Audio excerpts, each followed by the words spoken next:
Good morning, everyone. This is Russell Rucker, and I'm here for another constitutional talk. You know, most of the time when we're talking about religious liberty and freedom, we go right to the First Amendment.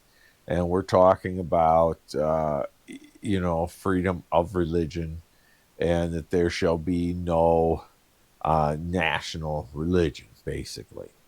Okay, so the Congress cannot establish uh, of national religion, and we have a free practice. But today I want to talk about the original document and what there is about religion. And if you look at um,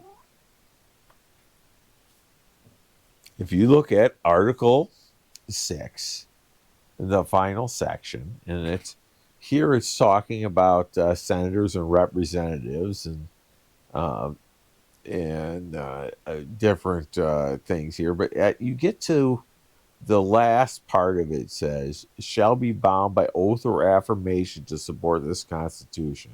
And here it is. But no religious test shall ever be required as a qualification to any office of public trust in the United States. And this has come up a couple different times, mostly in political rhetoric. When John F. Kennedy was running for office because he was a Catholic, they tried to claim that the Pope would be running the country. Of course, that's a little bit ridiculous. So we have these restrictions on who can run. The president has to be 35 years old. The senator has to be so old, and they have to have, and so does a House member, and they have to have been in the country and a resident for so long and a citizen of the country, unless they were a citizen at the time the Constitution was approved. And of course, that doesn't happen anymore because you'd have to be hundreds of years old. Okay, but the other time it happened was during a uh, discussion over a Supreme Court nominee, and it's one of our more current ones, and that's Amy Coney Barrett. It was brought up that she was a Catholic, and basically attacking her for her Catholicism. But the Constitution never really intended to have it that way. In fact, at the time of our early republic, there were restrictions of Catholics running for office, and I think it was up in Massachusetts. I could be incorrect about that, but that's what I think it was. And these different colonies had different rules over who could run. Now, Charles Coates Pickney gets the credit for pushing for this clause that does not allow you to discriminate based on your religion. He also wanted a national college. So Pickney got some of what he wanted when he first brought in his Pickney plan. There were some ideas that were eventually used. Now, the other side of the coin, when we talk about the free religion, a lot of people start talking about freedom from religion, kind of turning it on its head, really, of the original intent.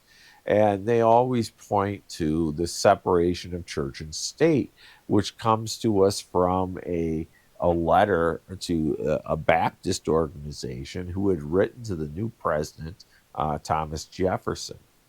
And Thomas Jefferson wrote back and explained to him there would be no problem because there was this wall of separation between church and state. But that's really Jefferson's opinion. And it has been stated too in some Supreme Court decisions. But Supreme Court decisions aren't always right. And I don't really think there's an actual separation, a wall of separation between them. What we have a situation where you cannot interfere with somebody practicing their religion, and Congress cannot pass a law how they put it, respecting an establishment of religion. But they also can't interfere with people practicing their religion. And that's the second part of that sentence. But those are amendments. And honestly, when you look at the writings of our founders, they are very religious in nature, especially like the Thanksgiving proclamations. And I did read one of them last Thanksgiving. If you wanted to look back at the videos and catch that reading, and they really are thanking God Almighty. And they say it is the duty of all nations to thank God for pretty much everything. And so I think it's important that we don't have this a religious test. And it's interesting that Pickney pushed for this. Um,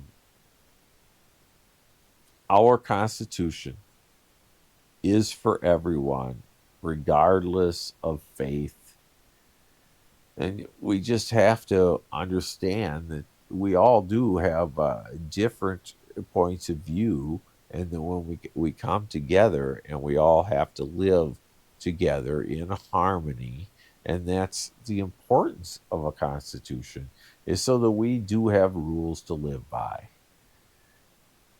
I want you to think about that for a little bit. Think about the Establishment Clause. Think about the fact that they can't interfere in practicing religion, and that you can't restrict somebody based on your religious beliefs. This is the whole point of free practice, is that you can do whatever you want and you aren't going to be um, penalized for your faith.